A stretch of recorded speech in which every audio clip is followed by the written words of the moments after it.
Welcome back to the channel. Greg Allen F1, talking about Baku and Ferrari's failures and what a season we're starting to get in 2022 due to all these consistent failures we're seeing with Ferrari power units.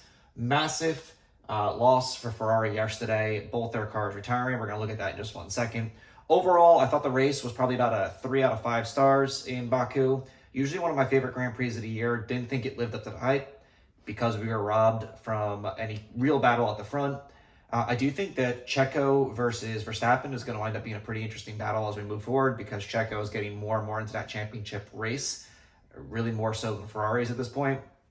But what I wanted to do is take a look at the big story out of this. Ferrari's power unit issues and reliability issues, not just in the main team of Ferrari, but the other two teams that are using Ferrari power units. So let's take a look.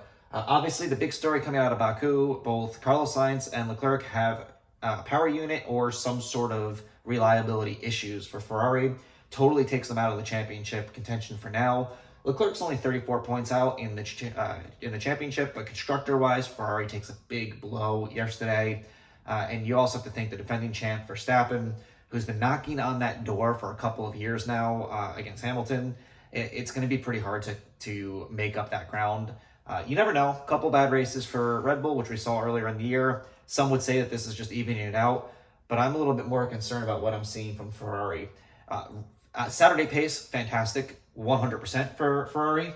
Not so much on Sunday with being able to finish the Grand Prix. So let's take a look at Baku. Obviously, both Carlos Sainz and Charles Leclerc have a double retirement. Opens up the door for a 1-2 finish for Red Bull.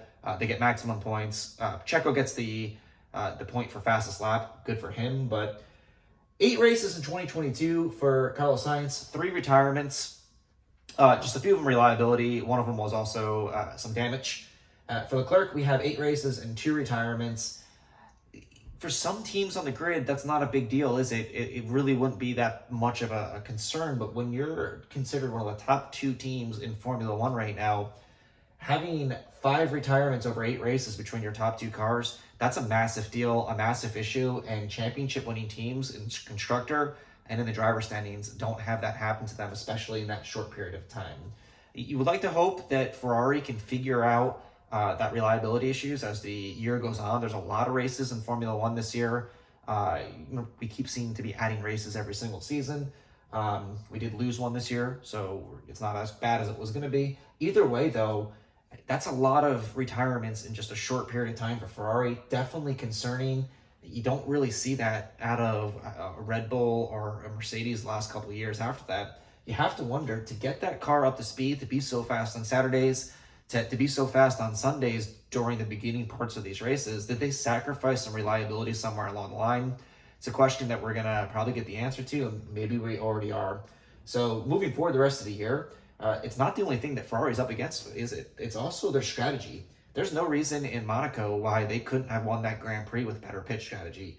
Absolutely lost it. And we've seen that being a running theme for Ferrari, kind of from like 2018 on, where strategy calls and gaffes just aren't good enough. They're not where Mercedes is. They're not where Red Bull is. Their strategy has cost them absolutely races and points throughout the season so far, and through the last 3 or 4 seasons. And they are now in a car that theoretically is competitive enough to win races and possibly championships, but strategy and power units are going to be a big story the rest of this year. You can't be making mistakes like that. Championship teams don't. Red Bull certainly isn't going to.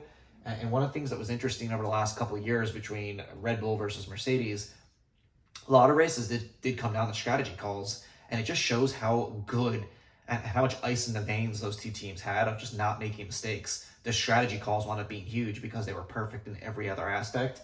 I'm not quite seeing that from Ferrari yet. They're on the rise, though, so that's good news if you're Ferrari, but it kind of looks like they might still be a year away based on what we've seen through 8 races. Good news is lots of time left. But I also want to take a quick look at Haas F1 and, of course, Alfa Romeo, and take a look at their Baku, because one thing that really stood out in Baku more than any other race this year is the amount of retirements. Both Ferraris. Kevin Magnussen does retire. Schumacher back in 14th. So I think he was just happy to finish a race, and you have to wonder if maybe there was something set up in that car that was more about getting Mick to the end of the race rather than pushing. And then you also have Zhou Guanyu, who has had a ton of reliability issues this year. He also retires from Baku. And then Valtteri Bottas, who's been very good this year and very fast and not really anywhere in the picture, he's also back out of the points. And that's important to say because he's out of the points with 5 other retirements in this field.